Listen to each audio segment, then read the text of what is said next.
വെളുപ്പിന് 2 മണി. ഒരു മാസത്തേക്ക് ഇനി പണിക്ക് പോകണ്ട. തിന്നിട്ടും വിശപ്പില്ല. എന്ത് പണ്ടാരോണാവാ. എന്റെ ബലമായ സംശയം ഫുഡ് പോയിസൺ ആണോ എന്നാണ്. നമസ്കാരം 112. ഇവിടെ ബേക്കറിക്കകത്തൊരു കള്ളൻ.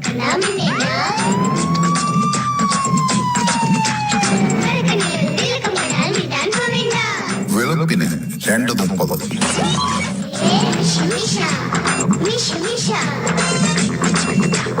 അങ്ങനെ അങ്ങ് പോയാലോ?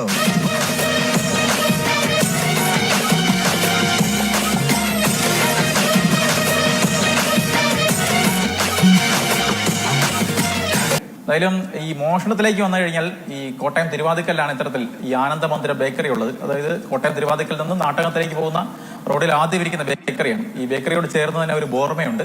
അതിന് സമീപത്ത് തന്നെയാണ് ഈ ഉടമസ്ഥന്റെ വീട് എന്ന് പറയുന്നത്. അവിടെയാണ് പുലർച്ചെ ഒരു 1:45 ആകുന്ന സമയത്താണ് മോഷ്ടിക്കാൻ വേണ്ടി ഈ കള്ളൻ അകത്തേക്ക് കയറുന്നത്. CCTV ഉണ്ടായിരുന്നു. CCTVയുടെ മോണിറ്റർ ഉണ്ടായിരുന്നത് ഈ ഉടമസ്ഥന്റെ വീട്ടിലായിരുന്നു. അങ്ങനെ രാത്രി ഈ ഉടമസ്ഥൻ എണീക്കുന്ന സമയത്ത് തന്നെ ഇത്തരത്തിൽ മോണിറ്ററിൽ ഈ മോഷ്ടാവിന്റെ ദൃശ്യങ്ങളൊക്കെ തന്നെ കാണും. ഉടൻ തന്നെ തിരുവനന്തപുരത്തുള്ള മകനെ വിളിച്ചറിയിക്കുന്നു. അതുപോലെ തന്നെ പോലീസിനെയും വിവരം അറിയിക്കുകയാണ്.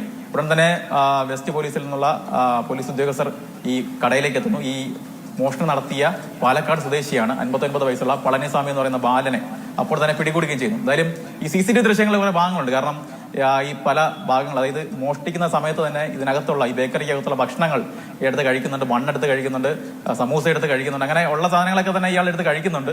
ഒപ്പം ഈ മേശവലിപ്പൊക്കെ തന്നെ തുറന്ന് പൈസ ഉണ്ടോ എന്നൊക്കെ തന്നെ നോക്കുന്നുണ്ട്. അങ്ങനെ ഒരു രസകരമായ രീതിയിൽ ഇതിന്റെ വീഡിയോ ഒക്കെ ചേർത്ത് വെച്ച് ഇപ്പോൾ ബിഗ് ബോസിൽ ഉള്ള ശബ്ദങ്ങളൊക്കെ തന്നെ ചേർത്ത് വെച്ച് വയ്ക്കുമ്പോൾ വളരെ മനോഹരമായ ഒരു വീഡിയോ, വളരെ രസകരമായിട്ടുള്ള വീഡിയോ ആണ് വന്നിരിക്കുന്നത്. എന്തായാലും വീഡിയോ ഇപ്പോൾ വൈറലാണ്, സോഷ്യൽ മീഡിയയിലൊക്കെ തന്നെ വൈറലാണ്. എന്തായാലും ഈ പ്രതിയായിട്ടുള്ള ബാലൻ എന്ന് പറയുന്ന പളനിസ്വാമി ഇപ്പോൾ നിലവിൽ റിമാൻഡിലുമാണ്.